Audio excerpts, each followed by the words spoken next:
اندھی تقلید کر رہے ہیں۔ موسیقی اور گانے ہندو مذہب کے خمیر میں شامل ہیں، اس نظام میں بنیادی اہمیت رکھتے ہیں۔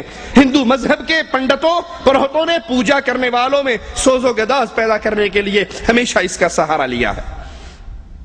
دور رسالت، دور صحابہ، تابعین کا دور، یہ گانا، راگ اور موسیقی کو غیر اسلامی سمجھتا تھا، یہ غیر اسلامی عمل تھا۔ دور صحابہ کے اندر، تابعین کے اندر، رسول کریم صلی اللہ علیہ وسلم کے دور میں، اسی لیے اللہ کے نبی صلی اللہ علیہ وسلم نے جب ایک بانسری کی آواز سنی اور ایک روایت میں ڈھول کی آواز سنی تو اپنے کانوں میں انگلی دے لی۔ عبداللہ ابن عمر نے یہ سنا تو انہوں نے بھی اپنے کانوں میں انگلی دی اور کہا میں نے رسول اللہ صلی اللہ علیہ وسلم کو ایسے ہی کرتے دیکھا۔ شیطان کی آواز کی تفسیر میں ہے کہ یہ شیطان کی آواز گانا ہے۔ رسول کریم صلی اللہ علیہ وسلم فرماتے ہیں مجھے دو احمق اور فاجر آوازوں سے منع کر دیا گیا ہے۔ پہلی آواز مزامیر کی، آلات موسیقی کی آواز سے مجھے منع کیا گیا، اور منہ پیٹنے، گریبان پھاڑنے، جہلیت کی صدا لگانے کی آواز سے منع کیا۔ بحقی میں ہے رسول کریم صلی اللہ علیہ وسلم نے فرمایا دو آوازیں دنیا اور آخرت میں ملعون آوازیں ہیں، پہلی آواز مزمار کی آواز، آلات موسیقی کی آواز، اور دوسری مصیبت کے وقت چیخنے اور چلانے کی آواز۔ مسند احمد میں ہے اللہ کے نبی صلی اللہ علیہ وسلم فرماتے ہیں اللہ نے مجھے سارے عالم کے لیے رحمت بنا کر بھیجا اور مجھے حکم فرمایا کہ مزامیر، آلات موسیقی کو میں آگ لگا دوں۔ صحیح بخاری میں ہے رسول کریم صلی اللہ علیہ وسلم نے فرمایا میری امت میں سے بعض لوگ شراب پیئیں گے، اس کا نام کچھ اور رکھ دیں گے، ان کے سروں پہ باجے بجائے جائیں گے اور گانا گالیاں والی گانے گائیں گی، اللہ تعالیٰ ان کو زمین میں دھسا دے گا۔ وہ پرانی بات ہوئی قوالی گایا کرتے تھے، آج باقاعدہ فلم میں کام کرنے والی بدکار عورتیں لال شہباز قلندر کی قوالیاں گاتی ہیں۔ نصرت فتح علی خان کی قوالیوں کو لڑکیوں نے گانا شروع، ان کی سیڑھیاں دھڑا دھڑ بک رہی ہیں۔ یہی اللہ کے نبی صلی اللہ علیہ وسلم نے فرمایا تھا ان کے سروں پر باجے بجیں گے، گانے گانیے والی گانے گائیں گی، ان کا انجام کیا ہوگا؟ اللہ ان کو زمین میں دھسا دے گا یا ان کو بندر اور سور بنا دے گا۔ قوالی میں ساز، گانے اور باجے کے بارے میں شرعی دلائل آپ نے سن لیے، مگر ماجرا ابتدا میں کیا تھا؟ قوالی کے ذریعے، خوش الحانی کے ذریعے اسلام کی دعوت کو لوگوں کے سامنے پیش کرنے کے لیے یہ راستہ کھلا تھا۔ تو اس کی حرمت اس لیے کہ اس میں گانا، ساز، ڈھول، یہ ساری چیزیں داخل ہو گئی۔ اگر یہ معاملہ یہیں تک رک جاتا تو شاید معاملہ چھوٹا رہتا۔ اب اس قوالی کے ذریعے اگلا قدم کیا ہوا؟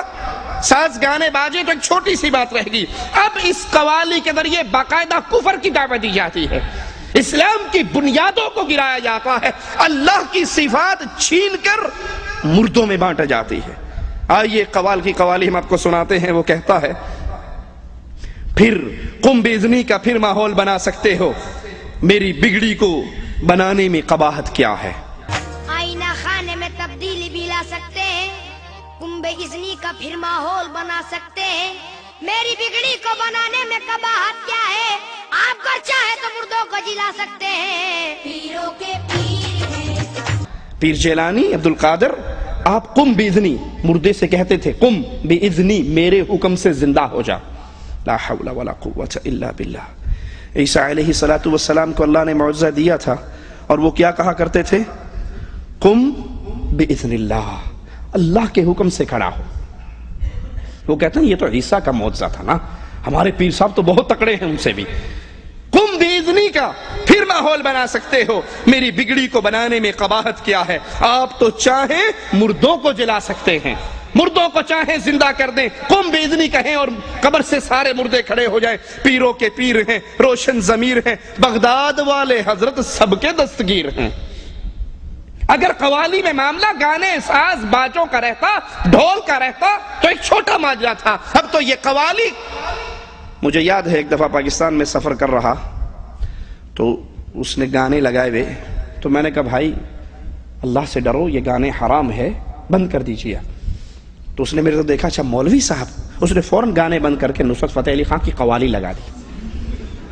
میں نے کہا بھائی بات سنو، دوبارہ گانے لگا دو، اس قوالی کو بند کر کے دوبارہ گانے لگا دو۔ مولوی صاحب آپ کہہ رہے ہو گانے لگا دو؟ میں نے کہا ہاں وہ جو گانے تھے نا وہ گناہ تھا، اب جو تم نے لگایا ہے یہ کفر اور شرک ہے، اس کو سننے سے انسان کا ایمان برباد ہو جائے گا اگر وہ راضی ہو جائے، اور اگر اس پہ خاموش رہے اور اس کے خلاف اس کے دل میں نفرت نہ آئے۔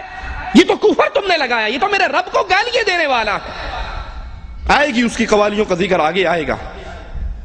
تو اس قوالی کو دین کے نام پہ پیش کیا جاتا ہے جس میں اللہ کی توحید پہ وار ہوتے ہیں اور اللہ کی صفات کو پیروں فقیروں میں بانٹا جاتا ہے۔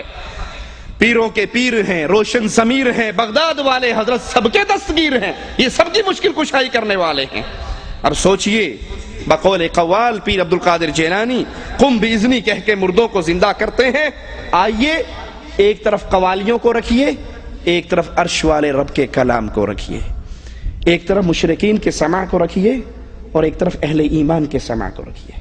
مشرکین کی دن رات اسی قوالی کے اندر غرق رہتی ہیں اور اہل ایمان کے دن رات اللہ کے قرآن کو سننے میں۔ قرآن جواب میں ہمیں بتاتا ہے، مالک عز و جل فرماتا ہے سورۃ یاسین آیت نمبر 12، اِنَّا نَحْنُ نُحْيِي الْمَوْتَى۔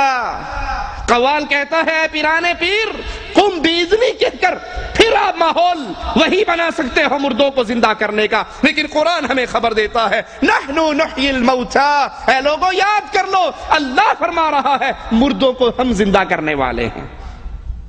کفار نے آ کر کہا تھا ہڈی کو ہاتھ میں لے کر نبی کے سامنے کہ یہ ہڈی تو مٹی بن گئی، اس کو اللہ کیسے زندہ کرے گا؟ کہا جس اللہ نے تجھے پانی کے گندے نطفے سے پیدا کر لیا وہ اللہ اس ہڈی سے دوبارہ بھی پیدا کر سکتا ہے۔ اِنَّا نَحْنُ نُحْيِي الْمَوْتَى، مردوں کو ہم زندہ کرتے ہیں۔ اور دوسرے مقام پہ غور کیجئے، قَالُوا يَا وَيْلَنَا مَنْ بَعَثَنَا مِن مَرْقَدِنَا، وہ کہیں گے کس نے ہمیں ہماری قبروں سے اٹھا دیا؟ هَذَا مَا وَعَدَ الرَّحْمَنُ، یہ اللہ کا وہ وعدہ تھا جو آج پورا ہو گیا۔ لیکن یہاں مردوں کو زندہ کرنے کی ساری اختیار اور کنٹرول ان پیروں اور فقیروں میں دے کر کہا جا رہا ہے کہ یہ مردوں کو زندہ کر لیتے ہیں، اور قرآن ہمیں اس کے انکار میں بتا رہا ہے کہ نہیں، مردوں کو زندہ کرنے والا اللہ ہے۔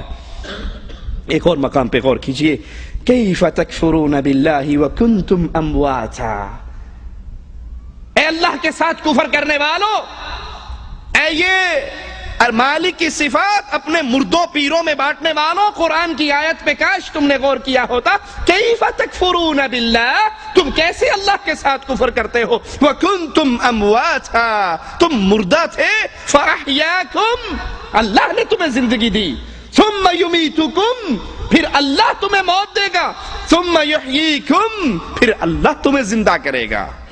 موت دینے والا بھی اللہ، نہ پیر جیلانی زندگی دے سکتے ہیں، نہ پیر جیلانی کسی کو مار سکتے ہیں، یہ جھوٹ ہے تم لوگوں کے سامنے پیش کرتے ہو۔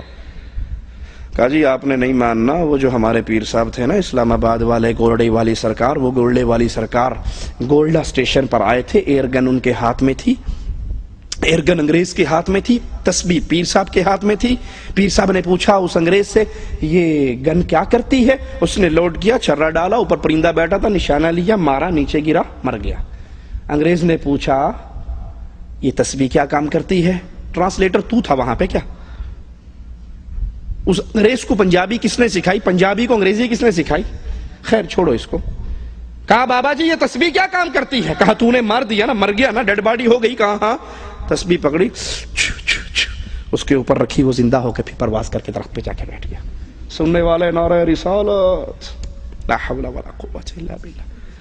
اور مالک خبر دے رہا ہے ثم یمیتکم ثم یحییکم، اللہ تمہیں موت دے گا پھر اللہ تمہیں زندہ کرے گا۔ نہ پیر گولڑا زندہ کر سکتا ہے، نہ ڈولے شاہ زندہ کر سکتا ہے، نہ بغداد والا کر سکتا ہے، نہ اجمیر والا، نہ لاہور والا، نہ ملتان والا، کوئی زندہ نہیں کر سکتے۔ یہ خود مرے ہیں، اموات غیر احیاء وما یشعرون ایان یبعثون، یہ تو خود مردہ ہے، ڈیڈ باڈی ہے، ان کو اپنے اٹھا